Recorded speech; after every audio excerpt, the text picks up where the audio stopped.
My husband faked cancer to ask me for a divorce. Crushed, I agreed. Immediately after, he happily ran to get married to his mistress. But when my lawyer told me I had inherited $100 million, my ex-husband's family came begging for me back. I smiled with disdain and said just one word: leave. I was sitting paralyzed on the cream-colored leather sofa. My hands, tightly clasped, rested on my knees. On the walnut coffee table lay a thin stack of white papers. It looked harmless, but the black ink printed on it held the weight of 1,000 tons, pressing the air out of our spacious living room until it was suffocating. Across from me was Damien, the man I had shared my life with for 5 years. He was a bit thinner, with dark circles under his eyes, and his face, always immaculately groomed, now looked haggard and pale, a perfect look for the role he was trying to play. "Iria," Damien said in a hoarse voice, stifling a dry cough, "I know this is sudden, and believe me, I didn't want things to end this way, but the doctor says I don't have much time left." He pushed the stack of papers toward me. "Terminal pancreatic cancer. They say 6 months at most." I lowered my head so my long hair would hide my face, to conceal the mocking smile that was threatening to appear on my lips. This whole act was far too elaborate. Slowly, I took the medical report and flipped through the pages one by one. The doctor's signature, the hospital's red seal, everything looked authentic. Damien had put considerable effort and money into this, but he didn't know that just the week before, my best friend had sent me a photo of Damien with his arm around a beautiful young woman named Summer at a luxury resort in Miami. They looked radiant, happy, and full of life, especially Damien, whose smile was so bright it could have lit up a whole corner of the sky. He looked nothing like a terminally ill man on the verge of death.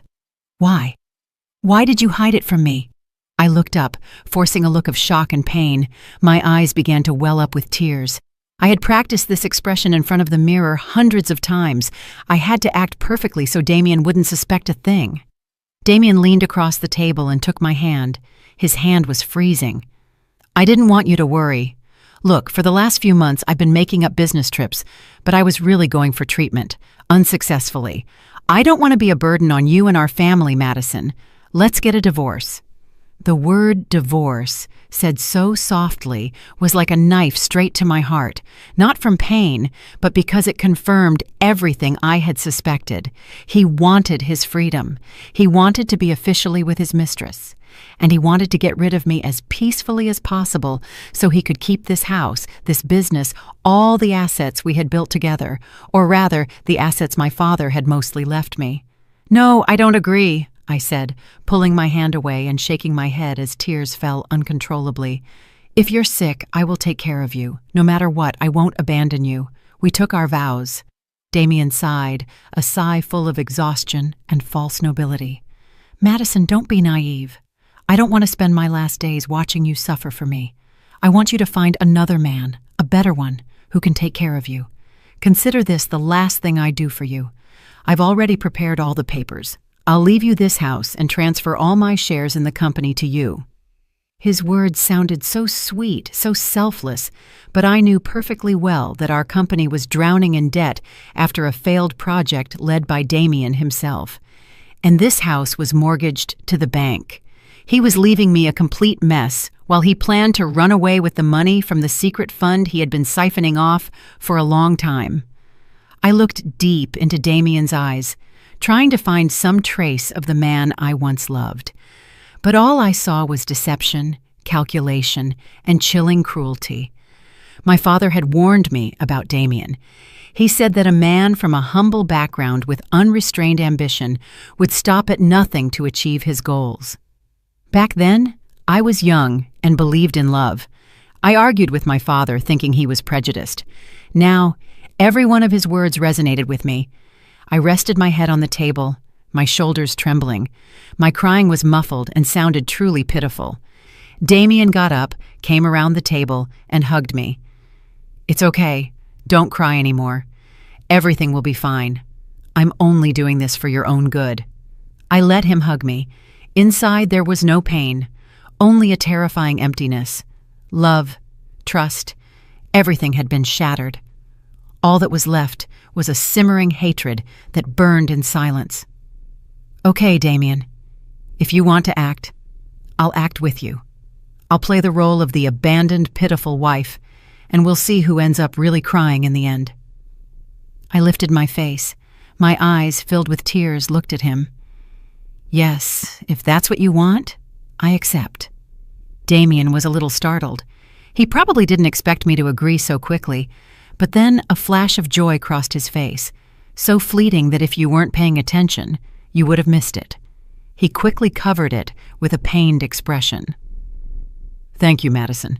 Thank you for understanding me, he said, his voice filled with feigned gratitude. But I knew that inside, he was celebrating having gotten rid of me so easily. The curtain on his play was about to fall, and I was ready for my own performance. The day we went to the courthouse to finalize the divorce, a torrential rain suddenly fell on New York City. The heavy drops beat against the car's windshield, creating a melancholy and urgent sound, just like my turbulent mood. Damien was beside me, at the wheel, with barely disguised impatience. He wore an impeccable suit. He was probably going straight to another place to start his new life, as soon as he left here. It's done, Damien said, breaking the silence in the car. From now on, take good care of yourself. If you need anything, call me. I just made a small sound in my throat, my eyes fixed on the window. Call you for what? To hear you talk about your new happiness? Or to congratulate you and her? I thought to myself, but I didn't say it. I didn't want to waste another word on this man. The car stopped in front of the house. I opened the door and got out without a word of goodbye. Damien didn't linger either. He stepped on the gas, and the car disappeared into the curtain of rain as if fleeing from our 5 years of shared past. I stood there, letting the rain soak my hair and shoulders. I didn't feel cold, just an immense emptiness in my heart. My marriage had officially ended like this. I went into the house, took off my wet clothes, and made myself a hot chamomile tea with honey. The warmth of the cup spread through my body, helping me to calm down a little. I sat on the sofa, the same sofa where a few days earlier Damien had sat to give me the news that had crushed me. Everything in this house felt familiar, but now it felt strangely alien. Suddenly my phone rang. It was an unknown number. I hesitated for a moment, but finally answered, "Hello? Excuse me, are you Mrs. Madison Thorne, the ex-wife of Mr. Damien Hawthorne?" A deep, polite male voice sounded on the other end of the line. My heart sank when I heard the words ex-wife. "Yes, this is she. Who is this?" "Good morning, Mrs. Thorne. I am Julian Montgomery, your father, Mr. Edward Thorne's lawyer." My father had passed away almost a year ago. Why was his lawyer calling me now? A strange premonition came over me. "Yes, good morning, Mr. Montgomery. Is something wrong?" "Mrs. Thorne, I'm calling to inform you of an important matter. According to the will Mr. Thorne left, there is a special clause that activates the moment you are officially divorced. This clause refers to an inherited estate." I held my breath. An inheritance. Before he died, my father had left me the company and some savings. All of it had been merged with our shared assets with Damien. Was there something else? "Mr. Montgomery," the lawyer continued. His voice was still monotonous, but every word he spoke resonated like thunder in my ears. "Mrs. Thorne, this estate is valued at $100 million and includes cash, stocks, and several properties in prime locations. It has been held in a private trust fund, and now the legal ownership has been transferred completely to you." I almost dropped the cup from my hands. $100 million. The figure was too big, beyond my imagination. I never thought my father was so rich. He had always lived a modest life and had taught me to be independent, not to depend on the family fortune. "Lawyer, are you telling the truth? Why? Why did I not know anything about this?" "Mrs. Thorne, it was Mr. Thorne's wish. He wanted to make sure this estate belonged solely to you, to protect you from any risk. In the will, he clearly specified that the clause would only be activated when you were no longer in a marital relationship with Mr. Damien Hawthorne." Perhaps he foresaw some things. I collapsed onto the sofa, my head spinning. Now I understood everything. My father, that man who was always strict but loved me unconditionally, had seen Damien's true nature from the beginning. He didn't object to my marriage, but in silence, he prepared a way out for me. He used his own way of protecting his naive daughter. Tears welled up again, but this time they were not of pain or theater, but of gratitude and regret.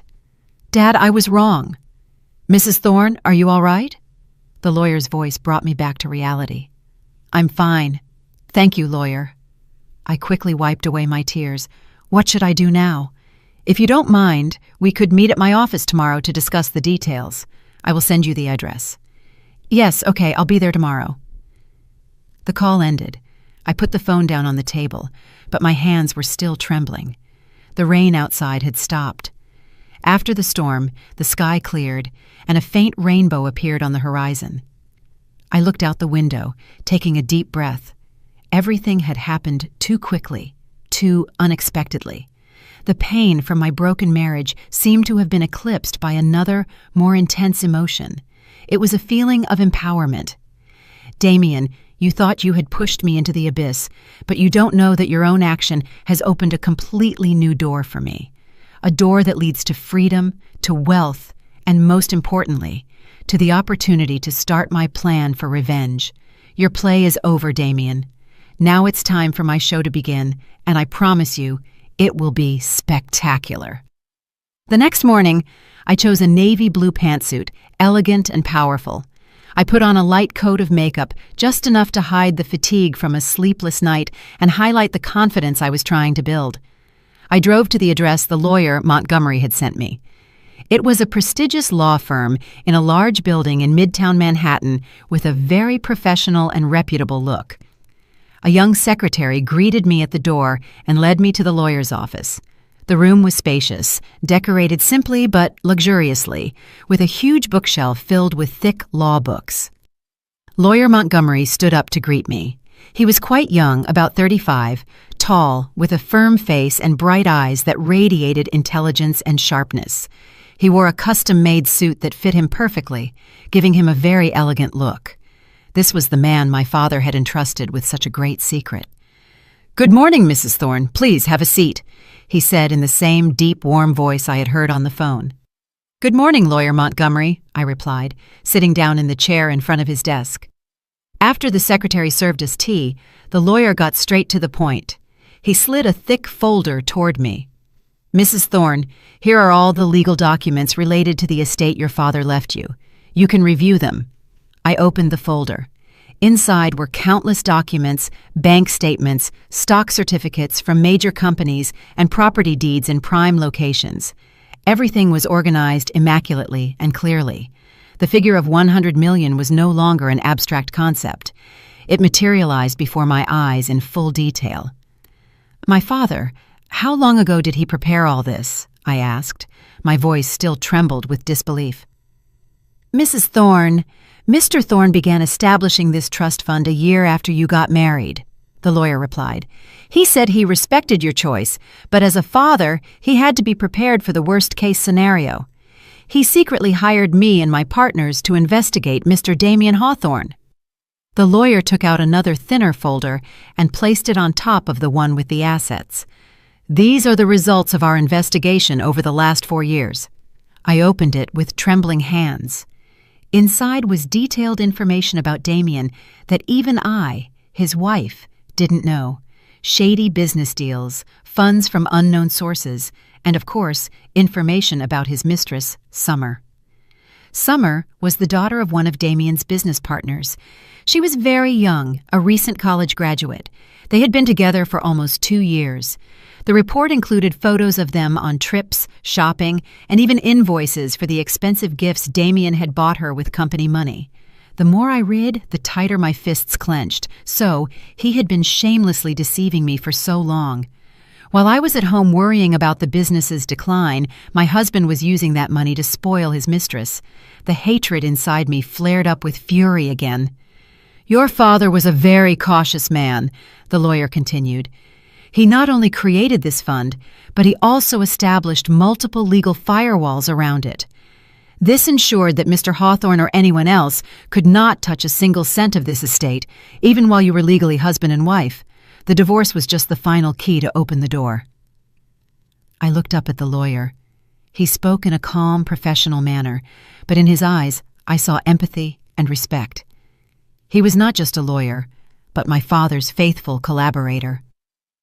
"Lawyer Montgomery," I said in a determined voice, "I want to ask you something. With this money and this evidence, what can I do against Damien Hawthorne?" The lawyer looked at me for a moment and then nodded slightly, as if he had anticipated my question. "Mrs. Thorne, your father has left you a very powerful weapon. The question is how you want to use it. You can choose to forget everything. Use this money to start a new life somewhere else." He paused and looked me straight in the eyes.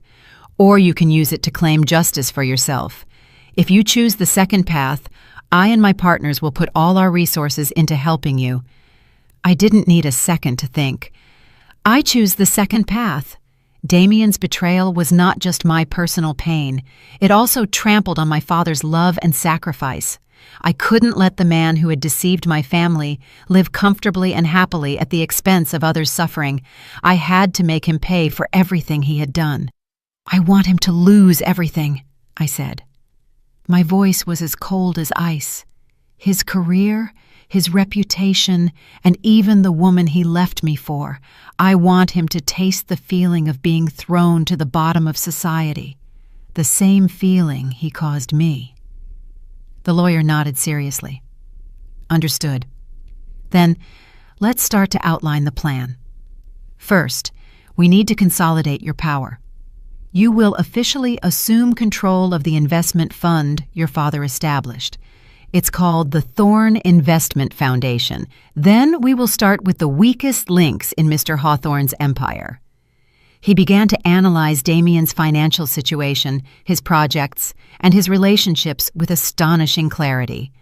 The lawyer's professionalism and intelligence gave me immense confidence. I knew that on the thorny path of revenge ahead, I was not alone. I had the backing of my late father and the help of a brilliant lawyer. The meeting ended after almost 3 hours. When I left the building, the bright New York City sun hit my face. I was no longer the Madison of yesterday, the submissive and pained wife. I was now the president of the Thorne Investment Foundation, with a colossal fortune in my hands and a sophisticated plan for revenge. "Wait for me, Damien. The game has just begun." A few days after taking control of the Thorne Foundation, the first thing I did was not to launch into big business plans, but to go back to the old office, the place that Damien and I had built together, to collect my personal belongings. I wanted to close that chapter for good. When I walked in, the atmosphere became dense. All eyes were on me. Looks of curiosity, pity, and even gloating.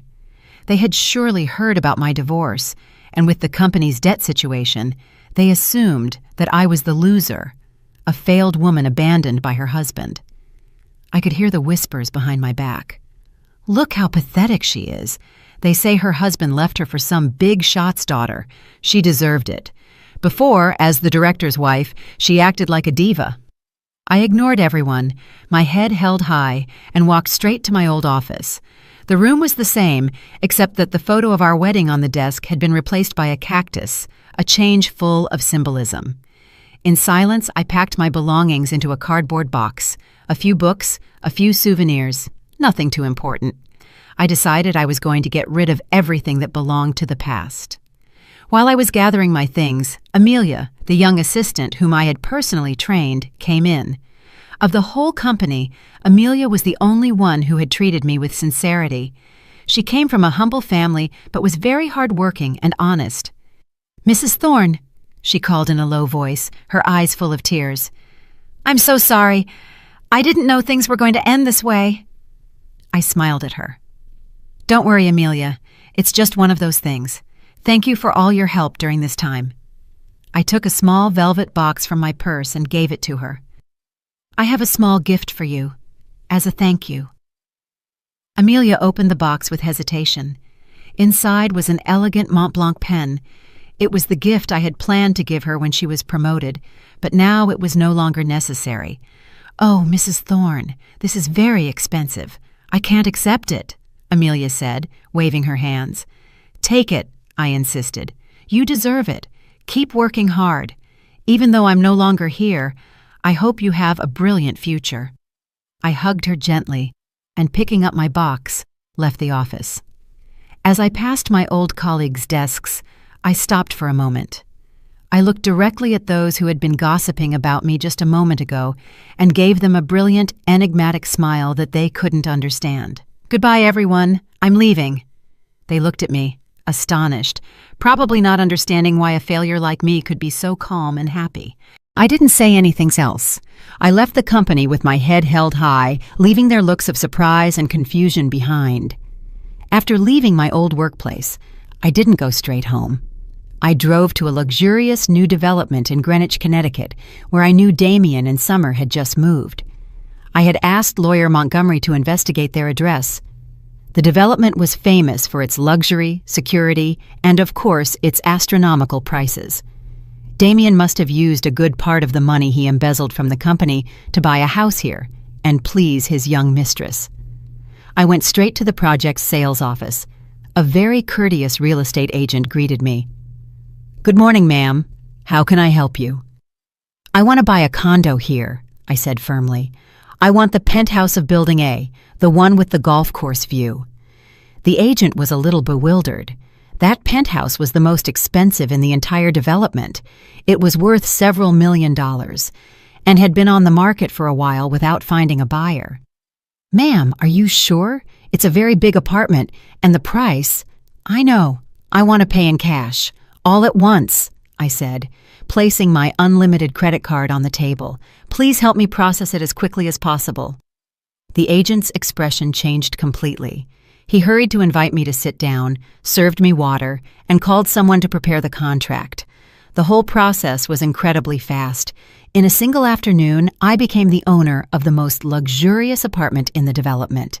And the most interesting thing was that my penthouse was on the top floor of Building A. Damien and Summer's apartment was on the 15th floor of that same building. From my balcony, I could see their little love nest with complete clarity. That night, after receiving the keys, I stood on the breezy balcony of my new apartment with a glass of Napa Valley Cabernet in my hand. At my feet, the city lit up with a spectacular glow. I could see the warm light coming from the windows of the apartment on the 15th floor. Surely, at that moment, Damien and Summer were having dinner, enjoying the happiness they had stolen from me. I took a sip of wine. Its slightly tannic flavor spread through my mouth.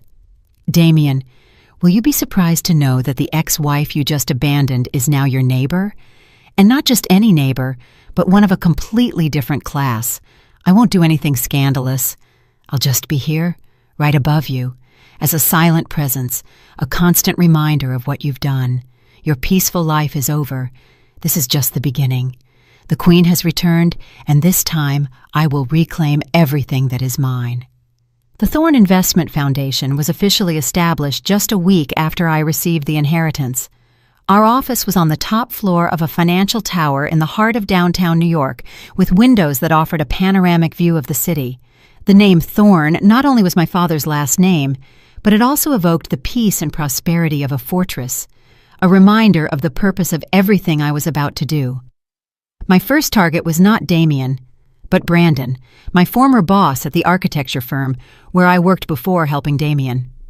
Brandon was an arrogant and incompetent man, but a master at flattering his superiors and stealing others' credit. He had humiliated me on multiple occasions in front of my colleagues, criticizing my designs for being feminine and lacking vision, while behind my back he would present my ideas as his own. The last time I saw him was at a company party. He was drunk and made suggestive comments, implying that I had gotten my position through my connections and not my talent. At that moment, to not embarrass Damien, I left in silence. But I never forgot that humiliation. Through lawyer Montgomery's network, I learned that Brandon's company was in trouble. He had taken out a large loan to invest in a real estate project that had stalled due to legal problems, leaving his company on the verge of bankruptcy. It was the perfect opportunity. I sent people from Thorne to approach Brandon as an investor interested in acquiring his company. At first, Brandon was arrogant. He demanded an exorbitant price, thinking we were a bunch of naive people with a lot of money. I didn't bargain. I instructed my representative to accept his price immediately, even offering a little more with a single condition. The contract signing had to be a grand affair at a 5-star hotel with the presence of the press and his most important partners. Brandon fell into the trap easily. His greed and vanity clouded his judgment. He thought it was an opportunity to get money and at the same time recover his prestige, showing how valuable his company was. On the day of the signing, Brandon showed up impeccably dressed and radiant, greeting everyone and boasting about his multi-million-dollar deal. He had no idea that the real owner of the Thorne Foundation was the former employee he had so despised. I watched everything from a private room through a camera. When it was time for the signing, my representative went on stage and gave a speech. Ladies and gentlemen, before we proceed with the signing, I have the honor of introducing the president of the Thorne Investment Foundation, the person who made the final decision on this operation. All eyes turned to the side of the stage. I walked out calmly, wearing a burgundy evening gown and my hair in an elegant bun. When Brandon saw me, the smile froze on his face. He stammered, unable to articulate a word. "Hello, Brandon. Long time no see," I said calmly, picking up the pen from the table. "It seems your company is worth something after all." I signed the contract with a decisive stroke. Then I took the microphone. "Ladies and gentlemen," I said, my voice echoing through the room, "I am Madison Thorne, president of the Thorne Investment Foundation. Today, I officially declare that we have completed the acquisition of the entirety of Mr. Brandon Pierce's company." Applause sounded. Brandon was still standing, petrified. I turned to him, smiled, and added, "And as the new owner of the company, my first decision is to fire the director, Brandon Pierce. The reason? Incompetence and a lack of professional ethics. You have 30 minutes to collect your personal belongings and leave the premises. The security team will assist you." The room fell silent. Brandon's face went from pale to livid, and then to an intense red of anger and shame. He pointed at me, trying to say something, but 2 burly security guards stood by his side. "How? How dare you?" "Of course I dare," I interrupted him. "This is for all the humiliation you put me through. Remember it well. Never underestimate a woman." With that, I turned around and walked away without deigning to look at his pathetic figure. The whispers, comments, and camera flashes behind me didn't bother me. A feeling of satisfaction came over me. This was just the first shot. It was sweet and gratifying. Brandon was just a pawn on my chessboard. And now it was time to aim for the most important pieces. Not long after moving into the penthouse, I quickly became familiar with the high society life of the development. The residents' social life was coordinated through a community WhatsApp group where people would often boast about luxury trips, new designer purchases, or simply gossip. I rarely participated, just observed in silence, until one sunny morning I decided it was time to greet my neighbors. I took a photo of my balcony with some blooming orchids and the city in the background and posted it in the group with a seemingly innocent message. "Good morning, everyone. I'm Madison, the new neighbor in the penthouse of Building A. This is my first time in such an exclusive community, so I'm still a bit lost. I hope for your advice." Immediately, the chat became lively. Everyone welcomed me, marveling at my apartment. Just as I expected, a few minutes later, Summer, Damien's new wife, also commented with a somewhat condescending tone. "Welcome, new neighbor. We live on the 15th floor. If you need help with anything, just say so." I smiled. The fish had taken the bait. I waited a little for the conversation to run its course, and then sent another message as if I had just remembered something. Oh, how embarrassing. I'm taking the opportunity to ask. "Does anyone know Mr. Hawthorne from 1508? The other day, after we signed the divorce, he asked me for some loose change to pay for the parking meter, and I just remembered. I've texted him, but he hasn't replied. If anyone sees him, could you remind him? Thank you so much, everyone. A trivial message, an insignificant amount of money. But in the context that I lived in the penthouse, Damien was my ex-husband, and the action of borrowing money for the parking meter and then not paying it back took on a completely different meaning. It painted the picture of a man so ruined after the divorce that he didn't even have money for parking and had to ask his ex-wife for it. The chat, which had been buzzing with activity, suddenly went silent. Everyone was probably taking screenshots and sharing them. A few minutes later, my phone vibrated. It was Damien's number. "Hello?" I answered sweetly. "Madison, what the hell are you doing?" Damien yelled on the other end. "What nonsense are you saying in the neighbor's chat? Do you want to embarrass me?" "Oh, what are you saying?" I feigned innocence. "I was just asking about the parking meter. If you borrow, you return. There's nothing to be ashamed of. Or have you forgotten? The memory of the sick sometimes fails." I deliberately emphasized the words, "the sick." Damien was speechless. He couldn't admit he wasn't sick or deny that he had asked me for money because that would make him look even more pathetic. "You're incredible. Don't mess with me." "I would never dare. You're terminally ill. I must show you respect," I said with sarcasm. "Well, if it's nothing else, I'm hanging up. I have a meeting at the foundation." Goodbye. I hung up without giving him a chance to say anything else. I had easily won the first round of this psychological war. I knew that from now on, every step Damien and Summer took in this community would be scrutinized and commented on. The happiness they were trying to project would become the laughingstock of their rich neighbors. That afternoon, I had a meeting with Lawyer Montgomery at the Thorne offices. He brought me much more important information. "We have audited the books of your old company," Julian said, placing a thick folder on the table. "Just as we suspected, Damien Hawthorne embezzled a very significant sum. The exact figure, according to preliminary estimates, is nearly $8 million. Although I was mentally prepared, I felt a pang in my chest. $8 million. It was the sweat and effort of myself, my father, and the employees who had once trusted him. "The flow of money is very sophisticated, through several shell companies," Julian continued. "But we have traced the final destination. A part, nearly $2 million, was transferred to the account of a company called Kincaid Promotions, LLC, and the owner of that company is Mr. Kincaid, Summer's father." So it was clear. It wasn't just infidelity. It was a calculated conspiracy between Damien and his mistress's family to steal my assets. The anger boiled inside me again. "Can we sue him right now?" I asked. "We could," Julian replied. "With this evidence, he would surely end up in prison. But do you want it all to end so simply? Or do you want to recover everything that belongs to you with interest?" I looked into Julian's eyes. I understood what he meant. Sending Damien to prison now was too easy. It wouldn't calm the hatred I felt. I wanted to have ruined him, left him penniless, begging for my forgiveness in desperation. "Understood," I said. "For now, we will keep this evidence.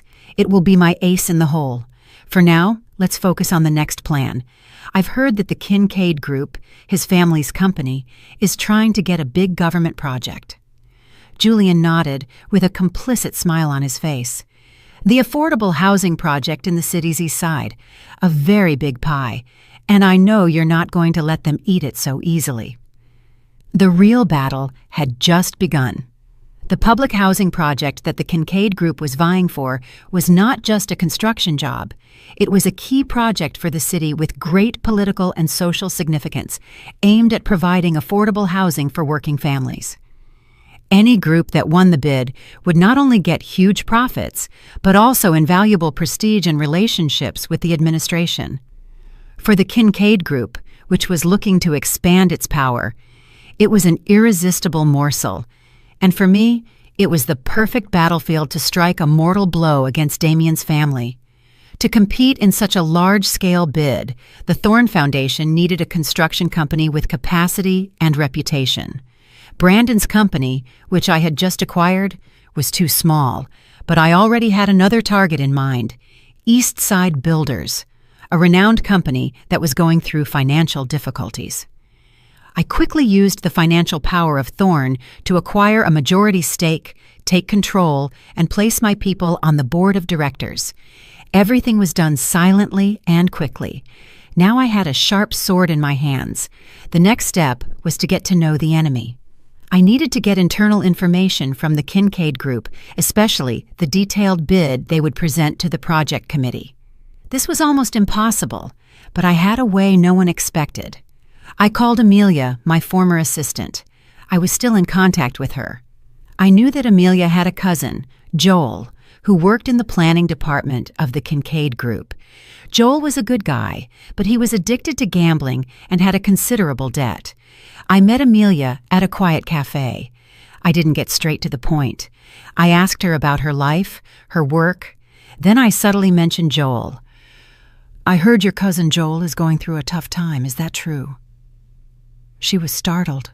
Her face changed. "Yes. How do you know?" "I just happened to hear about it," I said, placing a thick envelope on the table. "Here's $50,000. Give it to him to pay off his debts. Consider it a helping hand from me." Amelia, horrified, rejected it. "No, no way. It's too much money. We can't accept it." "Don't worry," I said, taking her hand. "I see you as a sister. Helping you is the right thing to do. I'm only asking for a small favor. I know Joel works at the Kincaid Group, and I'm very interested in the housing project they're preparing. Could you ask him to help me get some information about their plans? Just the basics." I spoke softly, but Amelia was smart enough to understand what I wanted. She looked at me with a complex expression. She knew it was wrong, that it could get her cousin into trouble, but the money in front of her was too great a temptation, the salvation for her cousin. "Mrs. Thorne, don't worry, nothing will happen to him," I reassured her. "Everything will be done with the utmost discretion. When it's all over, I'll get him a better job at my company, with a much higher salary. Think about it." I left the envelope on the table and left. I knew she would accept. Human loyalty has its limits, especially when one is cornered by debt. Just as I expected, 2 days later, Amelia called me. She had convinced her cousin. One night, Joel secretly copied the entire Kincaid Group's bid file onto a USB drive and gave it to me. It contained everything: the detailed plans, the budget for materials, and most importantly, the final bid price. With the USB in hand, I knew I had victory secured. My team and I worked all night analyzing our competitors' documents. They had presented a very competitive price, but I discovered a fatal weak point. To reduce costs, they planned to use building materials of inferior quality from unknown suppliers. It was a dangerous fraud, especially for a housing project for working-class people. I smiled. Damien and his family were capable of risking people's safety for money. I didn't just want to win the project. I wanted to unmask their hypocrisy and greed in front of everyone. Based on the information, I instructed my team to prepare a new bid. We proposed a price slightly lower than the Kincaid Group's, but committed to using top-quality materials that met international standards. At the same time, I asked lawyer Montgomery to prepare a detailed dossier exposing the Kincaid Group's plan to use low-quality materials with evidence about the shady origin of their suppliers. Everything was ready. The trap was set. All that was left was to wait for the day of the bid opening to see the prey squirm. A few weeks before the official bid opening, the Association of Builders held its annual gala at one of the most luxurious hotels in New York City. It was an event that brought together the big names in the industry, a place to network and also to show off status. I knew that Damien's family and the Kincaid Group couldn't miss it, and I decided it would be the perfect stage for my return. It had been a long time since I had appeared in public as a businesswoman. People still knew me as Madison, Damien Hawthorne's submissive wife. That night I chose an emerald green evening gown, a simple design that elegantly enhanced my figure. My hair was in soft waves, and I wore natural makeup that highlighted my powerful red lips. I didn't go alone. Lawyer Montgomery walked beside me, impeccable in a black tuxedo. His presence was that of a partner, but also a silent affirmation of my new position. When we entered the ballroom, all eyes turned to us. The music seemed to stop for an instant, and the whispers began. They were surprised, not only by my presence, but by my completely different aura. I was no longer the woman with a sad, resigned look. Now my gaze was sharp and confident. Every step I took radiated the composure of someone who is in control. And then I saw them. Damien and Summer were talking to some partners. Summer wore an overly ornate pink dress, trying to look like a hostess, but her inexperienced air and ostentation gave her away. Damien looked smug, a glass in his hand, laughing and talking nonstop. He was enjoying his new status. When Damien turned and saw me, the smile was wiped from his face. He almost dropped his glass. Summer followed his gaze. When she recognized me, her beautiful face changed from surprise to jealousy and distrust. I smiled, raised my glass to them from a distance, and, with Lawyer Montgomery, walked calmly toward them.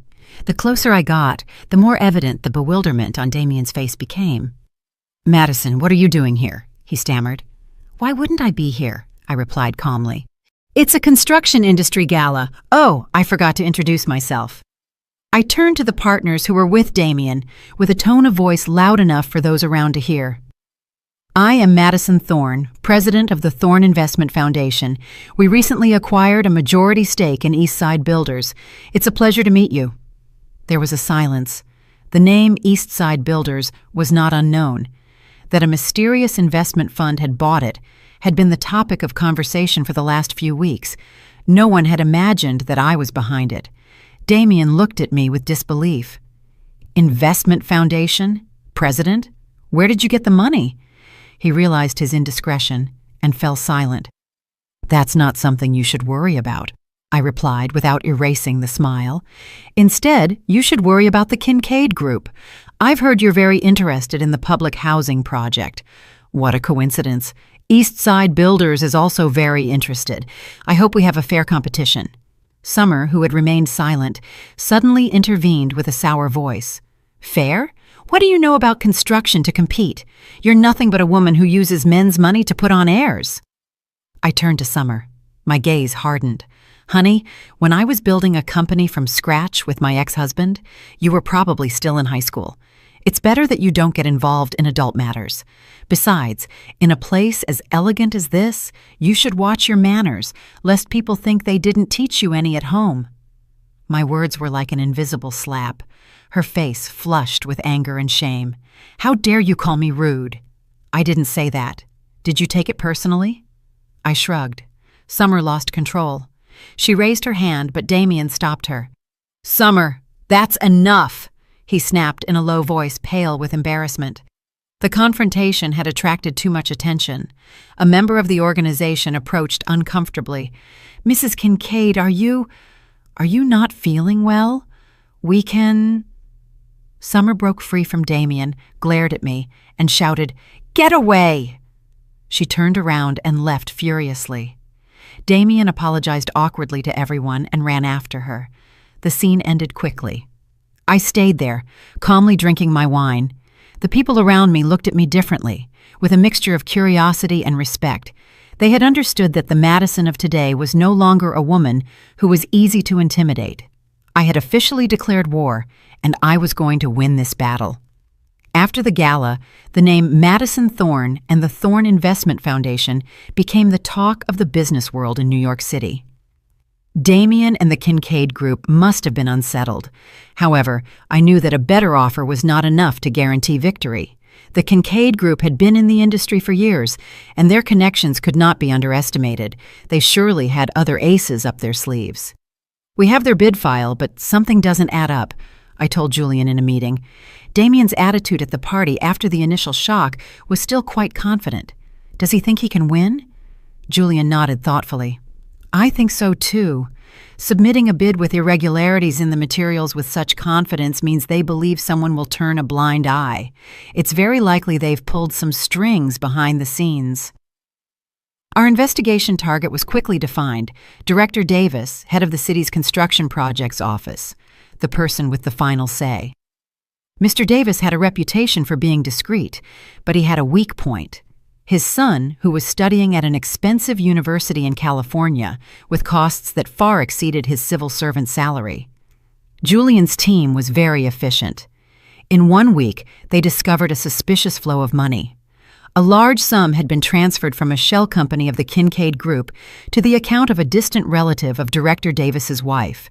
Days later, that money was sent to California to his son as a talent scholarship from an unknown educational foundation.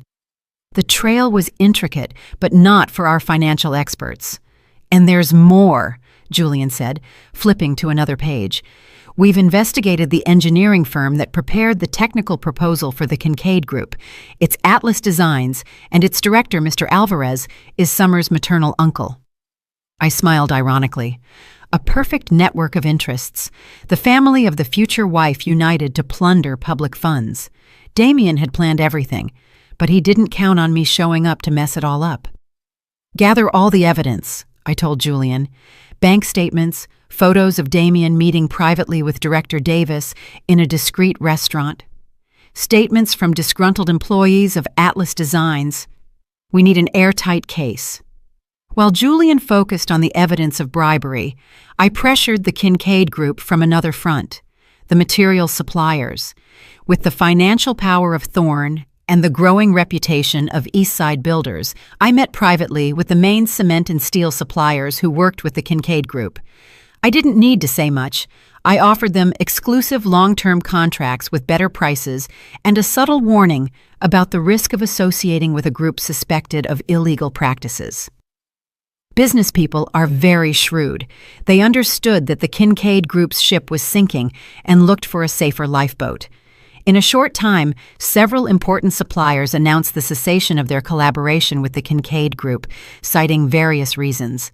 Their supply chain broke, their ongoing projects came to a halt, and their stocks began to plummet. Damien's family fell into a real crisis, and this was only the prelude to the symphony of revenge I had composed for them. The day of the bid opening was approaching, and it would be the day the final curtain fell.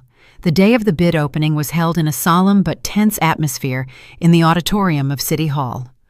All interested parties were present, representatives of the construction companies, the project committee, and numerous journalists. Lawyer Montgomery and I sat in the front row. Across from us, not far away, were Damien and his father, Mr. Kincaid, president of the Kincaid Group.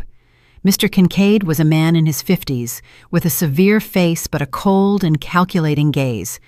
When the results were announced, the room erupted. East Side Builders, with the backing of the Thorne Foundation, had officially won the bid. But that wasn't all. Immediately after, a representative of the Inspector General's office took the stage. He announced that during the review of the files, they had discovered serious irregularities in the Kincaid Group's proposal. Not only did they intend to use inferior quality materials, but there were also indications of collusion and bribery of a public official.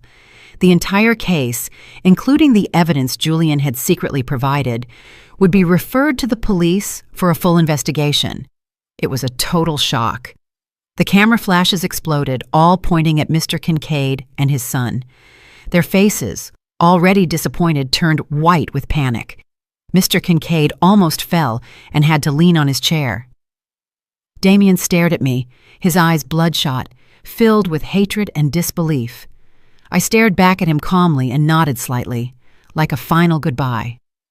The subsequent press conference was a resounding success for us.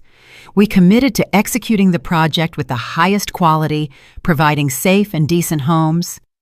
My image and Thorne's filled the headlines with praise, in total contrast to the Kincaid Group's scandal. That afternoon, while I was in my office, Damien burst in. He didn't come through the main door, but through the emergency exit, avoiding everyone. His face no longer had its usual neat look. He was haggard and disheveled. "Madison, was it you, wasn't it?" he yelled, hitting my desk. "I don't know what you're talking about," I replied calmly, leaning back in my chair. "The Kincaid Group does shady business and gets caught. What do I have to do with it?" "Don't pretend!" Damien yelled, his eyes wide. The bid leak, the suppliers canceling the contracts, and the bribery thing. If it wasn't you, then who? Do you hate me that much? Hate you? I smiled with disdain. You overestimate yourself, Damien. You don't deserve that much. I'm simply taking back what's mine and teaching some scammers a lesson. Damien was breathless. He came around the table, looking at me as if he wanted to devour me.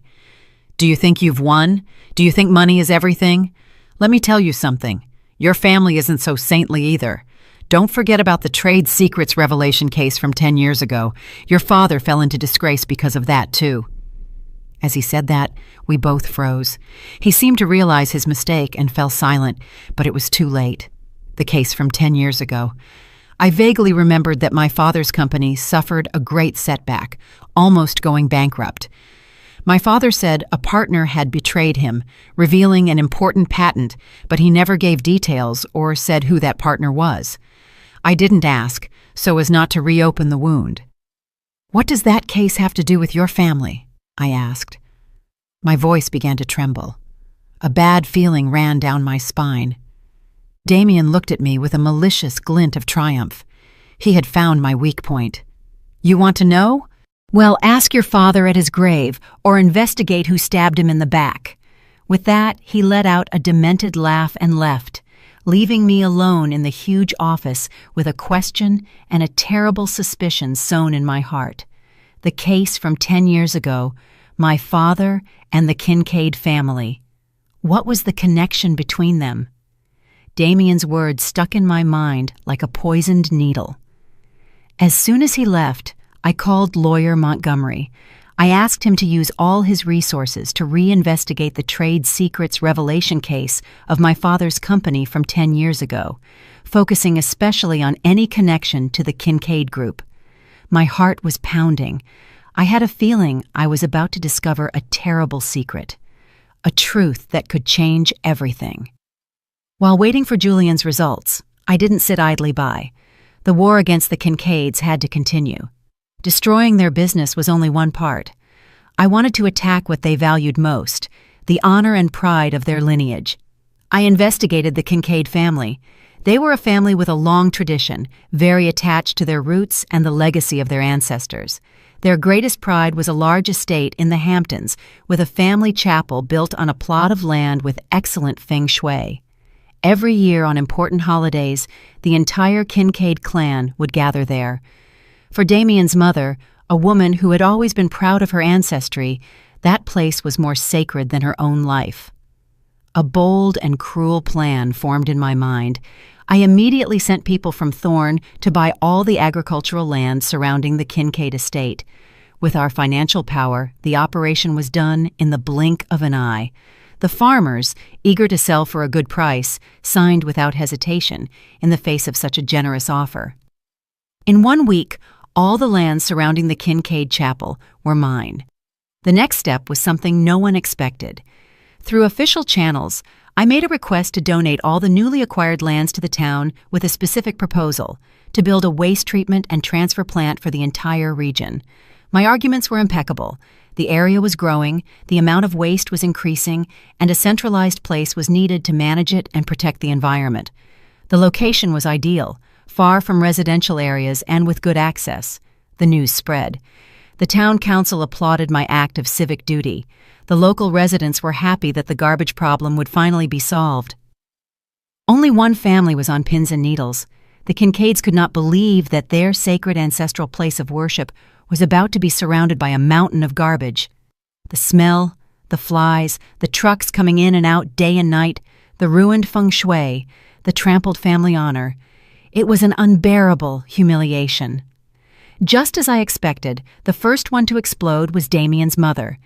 She came directly to my building to make a scene. Security prevented her from going up to my penthouse, so she stayed in the lobby, shouting and insulting. I watched her calmly from the security cameras. Finally, I gave her permission to come up. Mrs. Adela Kincaid burst into my apartment like a hurricane. Her usual distinguished look had disappeared, replaced by a furious and reddened face. "You botch! How dare you do something so vile!" she hissed, pointing at me. I calmly served a cup of tea and offered it to her. "Mrs. Kincaid, please, let's talk calmly. If you scream, the neighbors are going to think badly." "I don't care," she said, swatting the cup out of my hand, where it shattered on the floor. "You have to stop that disgusting project right now. I'll give you whatever money you want, but withdraw the land donation." I smiled slightly. "What are you saying, ma'am? I'm just doing something good for the community. Or does the Kincaid family not like to see a cleaner city?" "You!" Mrs. Adela trembled with rage. "You're doing this to get revenge on Damien, on this whole family. You are a twisted, evil woman. Let me tell you something. You won't be able to beat us. 10 years ago, your father faced us, and look how he ended up. Don't you remember? Don't make his same mistake." A glint appeared in my eyes. I had been waiting for that phrase. "Ah, so that's it. So 10 years ago, it was you, the Kincaids, who ruined my father?" Mrs. Adela froze, realizing her slip, but her arrogance prevented her from backing down. "So what? It was because he was a fool. He didn't know his limits. And you're just the same." "Thank you for the information," I said, lifting my phone that was recording. "Our entire conversation, including your threats and your confession, has been recorded. I think the police will be very interested in this tape." Mrs. Adela's face turned white as paper. She stared at the phone, stammering. "Now please leave. I won't see you out," I said in a glacial voice. "And tell Damien that if he wants to fix this, he should come see me with a more sincere attitude and not send his mother to make a fool of herself." Mrs. Adela left, staggering, completely defeated. I watched her go with a cold smile on my lips. Did the Kincaids like this surprise gift? The scandal of the ex-mother-in-law harassing her ex-daughter-in-law became the talk of the town. The audio recording that was accidentally leaked, where Mrs. Adela not only threatened me, but admitted her family's involvement in my father's downfall 10 years ago, caused an earthquake. The Kincaid Group's reputation, already in the gutter after the bidding scandal, was completely destroyed. The remaining partners rushed to cut ties. The Kincaid family was completely isolated. In these circumstances, Damien had no choice but to change tactics. He knew that aggression and threats didn't work with me. He decided to go back to the role he played best, the victim. He summoned me to a quiet tea room in an alley. I accepted. I wanted to see what new trick he would pull out of his sleeve. Damien arrived looking pitiful, unshaven, with wrinkled clothes and deep dark circles under his eyes. He looked 10 years older. As soon as he saw me, instead of sitting down, he knelt on the floor. "Madison, I beg you," he said in a broken voice, as tears ran down his face. "I know I was wrong. Everything is my fault. I'm a wretch, a bastard. The money and that woman blinded me. Please, forgive me. Forgive my family. Hit me, yell at me, do whatever you want, but don't take it out on my parents. They are old. They won't be able to handle this blow." He spoke while hitting his head against the floor. It was a masterful, very convincing performance. If I were the Madison of a year ago, I might have softened, but now my heart was made of stone. I sat there calmly enjoying my tea, watching his act. "Get up," I said without emotion. "The floor is dirty." Seeing that I didn't react, Damien looked up with bloodshot eyes. "Madison, I know you still feel something for me, right? We had 5 happy years. I will divorce Summer. I'll come back to you. We will start over. And as for the Kincaid Group, I will tell my father to sell you everything at the lowest price as an apology. Just withdraw the waste plant project and tell the police that everything was a misunderstanding, okay?" I let out a cold laugh. "Damien, do you take me for a fool? Sell me a company drowning in debt and legal scandals so I can solve your problems? You're a top-notch calculator. Your pleas are as false as your calculations." Damien's face changed. He knew I had him figured out. His victim expression disappeared, replaced by barely disguised anger. He stood up with a jump. "Madison, you're going too far." "Me? Going too far? Or is it that you people have never known what respect is?" I retorted. At that moment, the door of the tea room opened. Lawyer Montgomery walked in. He had been waiting outside according to my plan. He approached, put a protective hand on my shoulder, and looked at Damien coldly. "Mr. Hawthorne, it seems the conversation isn't going well. If you intend to threaten my client, we will call the police immediately." Damien looked at Julian and suddenly turned pale, his eyes wide with panic. He stammered, pointing at him, You are the low-life lawyer who represented Iria's family in the lawsuit 10 years ago." Both Julian and I were stunned. I turned to Julian with a sense of chaos inside me. My father's lawyer in that lawsuit was Julian? Why had he never told me? Damien let out a demented laugh. "Ha ha, how good. So you were in cahoots from the beginning to deceive me. How clever you are. You even got your old boyfriend back to get revenge on your ex-husband. What a show." "What nonsense are you talking about?" Julian yelled. But it was too late. Damien's words were like a hammer blow to my head. Everything was getting more complicated than I thought. Julian, the person I trusted most, my father's loyal partner. Who was he really in this story from the past? And why had he hidden it from me? 1,000 unanswered questions arose in my mind. After Damien left with his malevolent smile, the atmosphere in the tea room became heavy. I turned to look at Julian directly. For the first time since we had worked together, I looked at him with suspicion. The absolute trust I had in him had cracked. "Julian," I said, trying to stay calm, "is it true what Damien said? Were you my father's lawyer 10 years ago?" Julian didn't avoid my gaze. He nodded with an expression of discomfort and remorse. "Yes, ma'am. Back then, I was a recent graduate with no experience. I did everything I could." "But why didn't you tell me?" I interrupted him, my voice rising. "Why did you hide something so important from me? Or do you also have something to hide in all of this?" "No, it's not like that," Julian hastened to explain. "I didn't tell you because I didn't want to reopen a wound. That case was a great failure in my career, and my biggest regret for not having been able to help Mr. Thorne. When he came back to me to manage the trust fund, he asked me not to mention the past. He said he didn't want it to affect you." His explanation seemed logical, but doubt had already taken root in my heart. "Damien called you my old boyfriend. Although I know it was just to provoke, it made me feel uncomfortable. I needed to discover the truth for myself." "I'll believe you for now," I said, getting up. "But from today on, I want you to inform me of everything, without hiding absolutely anything from me." I left the tea room with a heavy heart. I felt alone again on this path. I could no longer fully trust anyone. The words of Damien and his mother echoed in my head. Your father's same mistake. I had to discover what happened 10 years ago. I suddenly remembered something.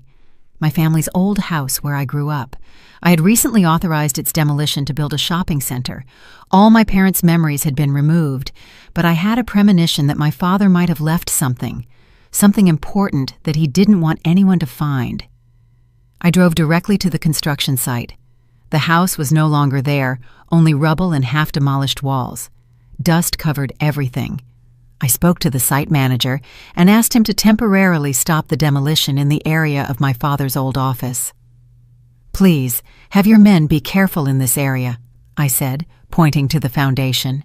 "My father was very meticulous. He might have hidden important documents." The manager looked at me with skepticism, but nodded. I stood there under the scorching sun, watching every shovelful of dirt. Time passed slowly. When I was about to give up, a worker yelled, "Ma'am, there's something here." I ran over there. Under the old concrete floor, after lifting a rotten wooden board, there was a small metal box rusted by time. My heart was pounding. This was it. The worker helped me get the box out. The lock was so rusty that it couldn't be opened. We had to use an iron bar to pry it open. Inside, carefully wrapped in a faded silk cloth, there was an old, worn leather notebook. With trembling hands, I opened the notebook. My father's familiar handwriting appeared before me. It was his diary. I sat on a pile of bricks, not caring about the dust, and began to read. Page after page, the diary revealed a painful past I had never known. My father and Mr. Kincaid had been great friends, starting from scratch together. They had developed a revolutionary patent for building materials, but greed changed Mr. Kincaid. He stole the patent, registered it in his name, and expelled my father from the company they had founded together. My father took him to court. The young and passionate but inexperienced lawyer who defended him was Julian. The diary detailed my father's months of solitary struggle. Mr. Kincaid used his money and power to buy witnesses and falsify evidence. My father lost the lawsuit humiliatingly. He not only lost his creation, but also his best friend. His company was crushed by the Kincaid Group to the point of bankruptcy. My father's greatest pain was not the material loss, but the betrayal. And then the last page of the diary left me petrified. My father had written, "Don't trust Kincaid so much. It's not just about the patent. There seems to be a deeper grudge that I don't know about. He has sworn he will make my whole family pay, that he will make my daughter suffer. I must protect Madison at all costs." I closed the diary. Tears streamed down my cheeks. Now I understood everything.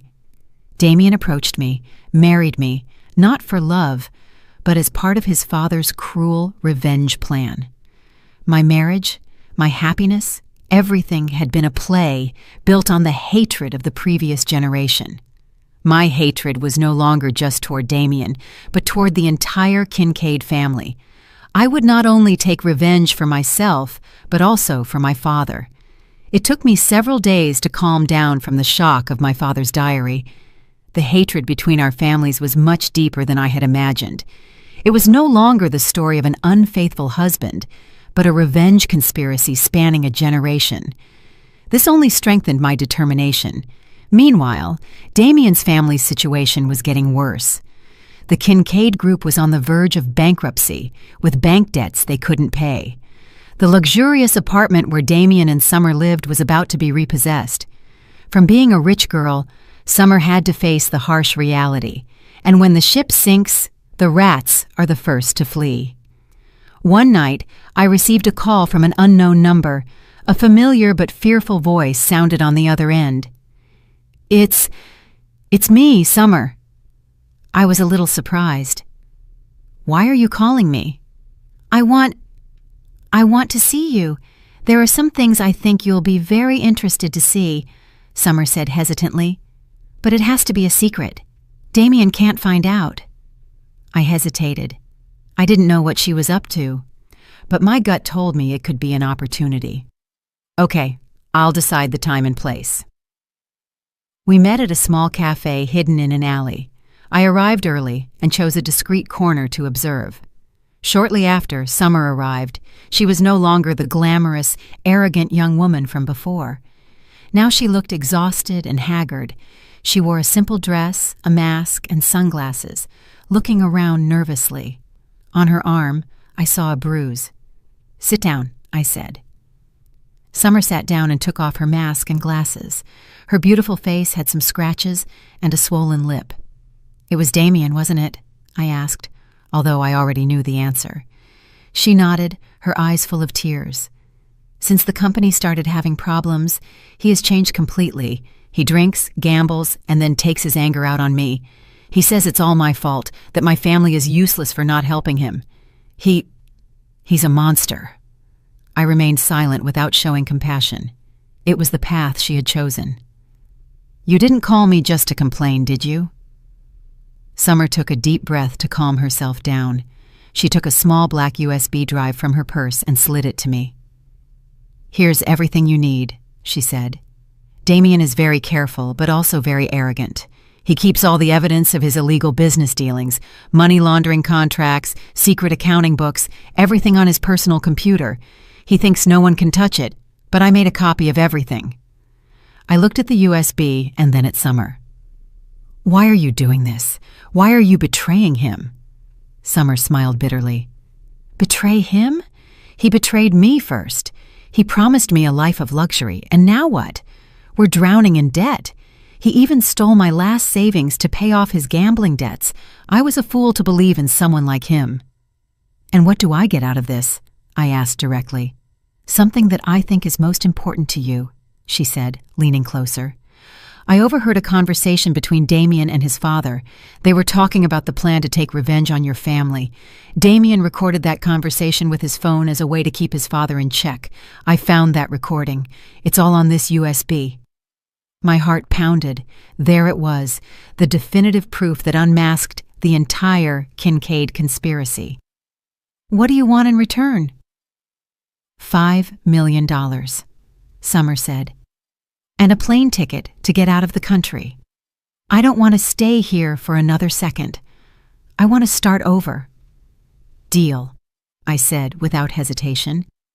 "After I verify that what's here is real, you'll have what you want." I took the USB drive. As I was about to get up, Summer stopped me. "One more thing," she said hesitantly. "There's an encrypted folder called Julian. I tried to open it, but I couldn't. I don't know what it contains, but I've seen Damien check it often. Maybe it has to do with your lawyer." I froze. Julian. Again. Julian.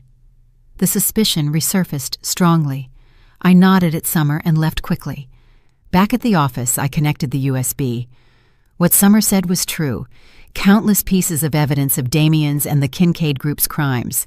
And there was the recording, the voices of Damien and Mr. Kincaid detailing the plan to ruin my father. How Damien was supposed to seduce and deceive me to seize the Thorns' fortune and avenge the grudge of the past. I gritted my teeth and clenched my fists so hard that my knuckles turned white. Hatred consumed me, but I forced myself to remain calm. I looked for the encrypted folder called Julian. Just as Summer said, it required a complex password.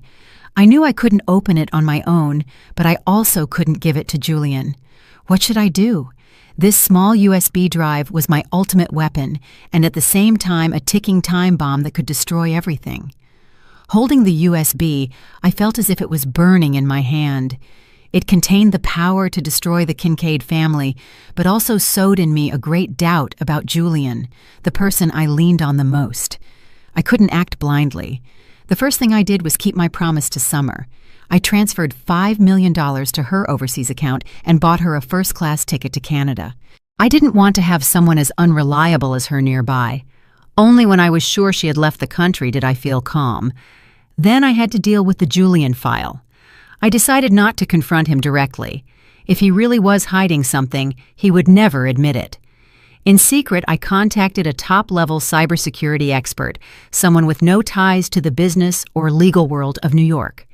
To ensure confidentiality, I gave him the USB and asked him to crack the password at all costs. While I waited, I tried to act normally with Julian, but the distance and distrust were evident. I no longer shared my thoughts with him so openly. He seemed to notice. The atmosphere between us became tense. One afternoon, unable to bear it anymore, I called him into my office. I decided to test him one last time. "Julian," I said, looking him in the eyes, "I've been thinking a lot about the case from 10 years ago. I want to know the truth. How much did the Kincaids pay you to keep quiet?" I said it harshly, using the words paid and quiet to see his reaction. A trace of pain crossed his face. "Mrs. Thorne, I already told you, things are not what you think," he said in a firm voice. "I cannot reveal the details because of the duty of confidentiality to my client, your father. Please, believe me." "Believe you?" I laughed bitterly. "How do you expect me to believe you if you insist on hiding the truth from me? My father was your client, but I am his daughter. I have the right to know." Our discussion was intensifying when the office door burst open. Amelia, my former assistant, ran in covered in bruises. Her clothes were torn. She had a cut on her forehead that was bleeding, and she was pale with fear. "Mrs. Thorne," she cried, hugging me. "Amelia, what happened to you?" I held her, horrified. "Who did this to you?" Julian also ran toward us, concerned. "Call an ambulance." "No, you don't have to," Amelia said, breathless. "I'm fine. I have to tell you something." Trembling, she took another phone with a broken screen from her pocket. "After I gave you the USB, I felt guilty for my cousin, but I knew the Kincaids were bad people. I went back to the old office, pretending I was looking for something, and placed a microphone in Damien's office. I got evidence that he transferred more money to another official to avoid prison, but he discovered me. He hit me and took the phone with the recording. Luckily, I was able to send the file to this backup phone." She was trembling as she spoke. He said, He said he wouldn't leave either you or me alone. Mrs. Thorne, I'm so scared. I hugged her tightly, feeling a mix of anger toward Damien and compassion for this innocent girl who had risked herself for me. Damien had become a cornered animal. He was willing to do anything. Calm down, I'm here, I soothed her, but my heart was a whirlwind. Julian, call security to reinforce our protection and alert the police. This time, I won't let him escape. The situation had become extremely dangerous. I knew I couldn't wait any longer. I had to deliver the final blow before Damien hurt anyone else. Damien had gone mad and dangerous. I knew he would stop at nothing to silence those who knew his secrets. I couldn't just sit and wait for his next move. I decided to strike the final blow, a public one that wouldn't give him a chance to defend himself. I announced to the media that the Thorne Foundation would host a large charity gala at the Palace Hotel in New York City, one of the most luxurious venues in the city. The purpose was to raise funds to help female victims of domestic violence and struggling entrepreneurs. All the business, political, and social elite were invited. I knew that even if they didn't want to, Mr. Kincaid and Damien would have to attend. Their absence from such a significant event would only worsen their public image. I prepared the gala with care. It wasn't just a charity event, it was my final stage. I had prepared a video with all the evidence against Damien. The photos with Summer while he faked being sick, the recording of the conversation with his father about the revenge plan, the documents of embezzlement, money laundering, and bribery. Everything would be projected at the gala. On the night of the event, I showed up in a sparkling black evening gown, like a starry sky. I wanted to be the darkness that was about to devour my enemy. Julian accompanied me, but there was an invisible distance between us. He didn't know my plan, and I didn't know his secret. The gala was spectacular. Lights, classical music, glasses of champagne, and superficial conversations. The Kincaids arrived. Mr. Kincaid looked haggard and aged. Damien tried to maintain his composure, but his gaze kept looking for me, full of resentment and fear. At the height of the night, I went on stage. All the spotlights focused on me. "Ladies and gentlemen," I began in a firm, clear voice, "we are here to help women who have had less luck. I myself am a woman who has suffered betrayal, deception, and pain. The story I'm about to tell you is the inspiration for this foundation." I made a signal. The large screen behind me lit up, and the video began. The room fell silent and then erupted in murmurs of astonishment as Damien's true face was revealed. He and his father's faces turned white. They tried to flee, but my security team stopped them. "Madison, how dare you!" Damien yelled in desperation. When the video ended with images of Amelia's injuries, I took the microphone again, my voice choked. "And this is the brave young woman who helped me uncover the truth and who was brutally assaulted by this criminal. She should have been here tonight." At that moment, Damien, in a fit of madness, snatched a microphone from the band. "It's all lies. That butch is slandering me. Don't believe her. The true despicable person is the lawyer standing next to her. It was he who, 10 years ago, accepted a bribe from my father to harm them." The room was shocked again. All eyes turned to Julian. He was paralyzed, pale. In the midst of that chaos, my phone vibrated. It was a hospital number. A bad feeling came over me. "Hello, is this Madison Thorne?" a nurse said in an alarmed voice. "We're calling to inform you that Miss Amelia just suffered a serious car accident in front of the hotel. A witness says the driver who hit her was Mr. Damien Hawthorne." The phone fell from my hands. All the sound around me faded. I only saw Julian's horrified face and Damien's demented smile before everything went black. I don't know how I got to the hospital. Everything was blurry. I only saw the white light of the hallways and smelled disinfectant. Julian was running beside me, calling out to me, but I couldn't hear anything. My mind could only see Amelia in a pool of blood and the nurse's words. "It's all my fault. If I hadn't gotten her into this." We arrived at the emergency room. The door was closed, the red light of the operating room on. I collapsed into a seat, trembling uncontrollably. Guilt and helplessness gnawed at me. Julian sat next to me and put a hand on my shoulder. "Madison, calm down. Amelia, she'll be okay." "Calm down?" I yelled, crying.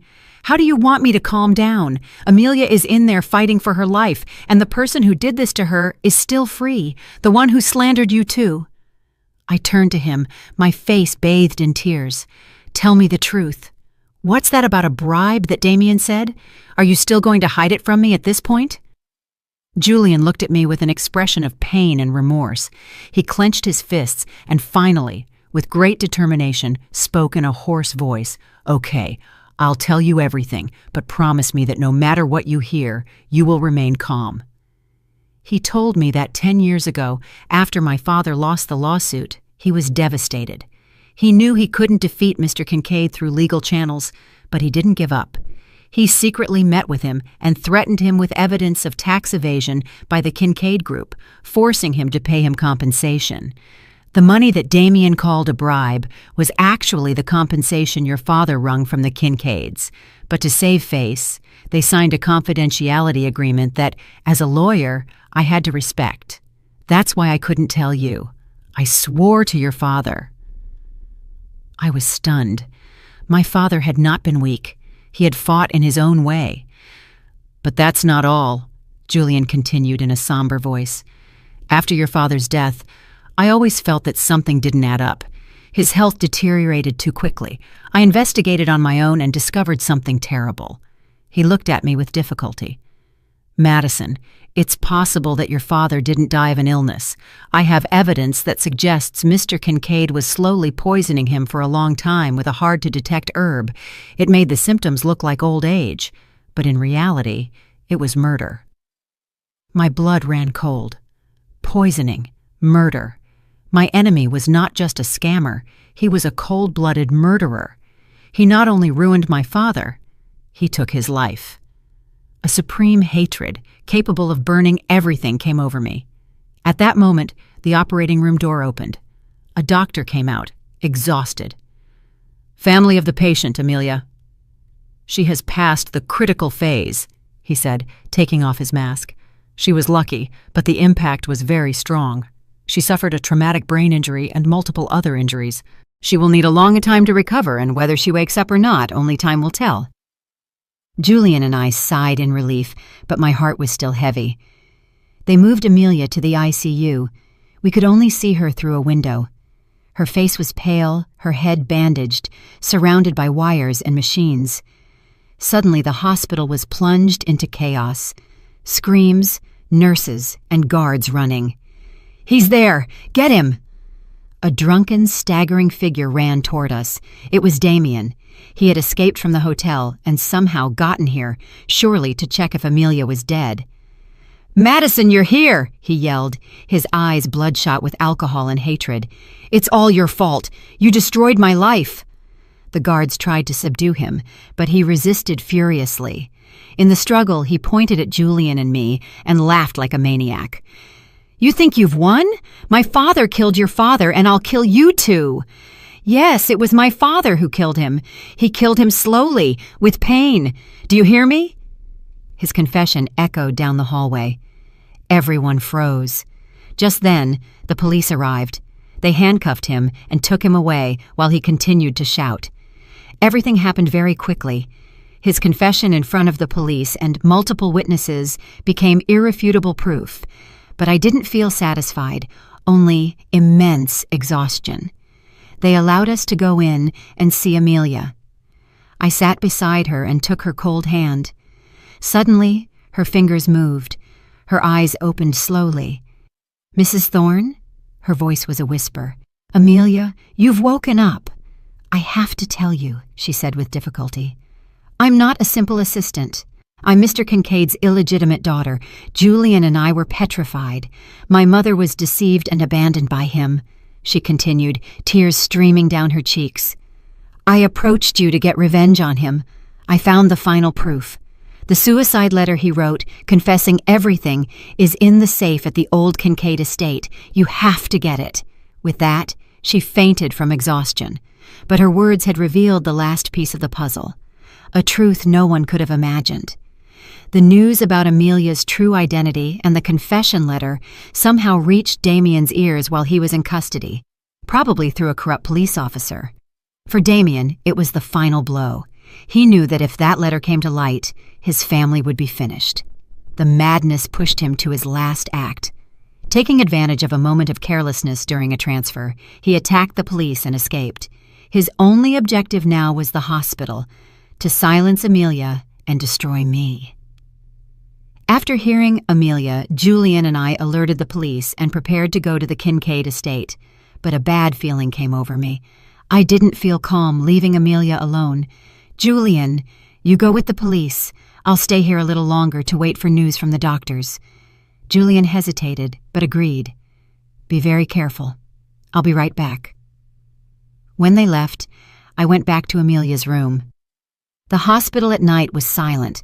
As I walked down the hallway, a shadow came out of a corner, covered my mouth, and dragged me away. The smell of alcohol and sour sweat hit me. It was Damien. He took me to the underground parking lot, a deserted place with no cameras. He took out a knife and put it to my throat. "You thought you had won, you beach!" he hissed. "As soon as you and my bastard half-sister disappear, it'll all be over." "Damien, are you crazy? Give yourself up." I tried to stay calm. "Give myself up? To rot in prison? Never! I'll take you to meet your father." He dragged me toward his car. At that moment, a shout echoed. "Damien!" It was Julian. He had come back. He hadn't felt at ease. Seeing him, Damien became even more violent. "You're just in time. You'll die together like two lovebirds." He pushed me hard and lunged at Julian with the knife. The two men struggled. Julian, though not a fighter, defended himself bravely to protect me. In the middle of the chaos, I grabbed a fire extinguisher and hit him in the back with all my strength. Damien staggered, the knife falling from his hand. Julian took advantage to knock him down and pin him. Just then, the police siren sounded. They had noticed something strange and had returned. Dozens of armed officers surrounded us. This time, Damien had no escape. He was handcuffed and arrested. His gaze was still full of hatred toward me. I stood there, breathless, feeling my legs giving way. Julian ran to hug me. "Are you okay? Did he hurt you?" I shook my head and buried my face in his chest, feeling his warmth and safety. The nightmare was finally over. With the help of the police, we arrived at the old Kincaid chapel. The safe was hidden behind an old tapestry. Inside, just as Amelia said, there was a yellowed envelope. I opened it with trembling hands. It was a long letter written by Mr. Kincaid. In it, he confessed everything. The ancestral hatred between our families, the envy that consumed his friendship with my father, the theft of the patent, and the slow poisoning of his old friend. At the end of the letter, there was a late repentance and a plea for forgiveness. Along with the letter, a small vial of poison, probably for him to take his own life. Holding the letter, I felt a mix of emotions. My enemy had exposed his own crimes, but I didn't feel victorious, just tired and sad for a life consumed by hatred. When I got home, I looked through my father's diary again. Tucked into the last page, a small piece of paper I had overlooked fell out. It was my father's handwriting, written in his last days. "Madison, my love, I know the whole truth about Mr. Kincaid now. I have found a copy of the letter of repentance he was hiding. Hatred destroyed him and almost destroyed me, but in the end, I choose to forgive because I don't want my daughter to live trapped in this cycle of hatred. Live a life in peace, my daughter. That is the greatest legacy I leave you." Tears streamed down my cheeks. My father had known everything and had chosen forgiveness. My great father. I understood that ultimate revenge is not to destroy the enemy, but to free oneself from the chains of hatred. I decided to stop. I gave all the evidence to the police, but only filed charges for the crimes personally committed by Damien: attempted murder of Amelia, embezzlement, kidnapping, and death threats. The blood debt of the previous generation, I decided to close it just as my father had wished. A year later, the Thorn Foundation grew stronger. I helped countless women in difficult situations. Amelia, after a long rehabilitation, recovered miraculously.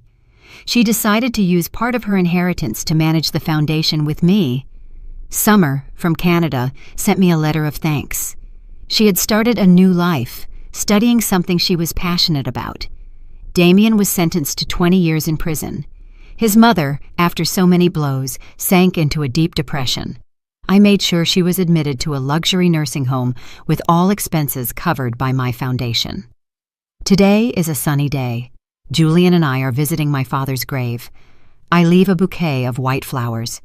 "Dad, I followed your advice," I whisper, "and I have found my peace." Julian takes my hand. "I'm sure wherever he is very proud of you." We looked at each other and smiled. Our love had bloomed naturally through the storm. It was not passionate and loud, but deep and solid, built on understanding and trust. As we were leaving, a prison van passed by. Through the window, I saw a familiar face, haggard and lifeless. It was Damien on a transfer for a medical visit. He also saw us. His gaze no longer contained hatred, only an absolute emptiness. I looked away, squeezed Julian's hand, turned, and walked with him toward the sun. The past was left behind. A happy future awaited us.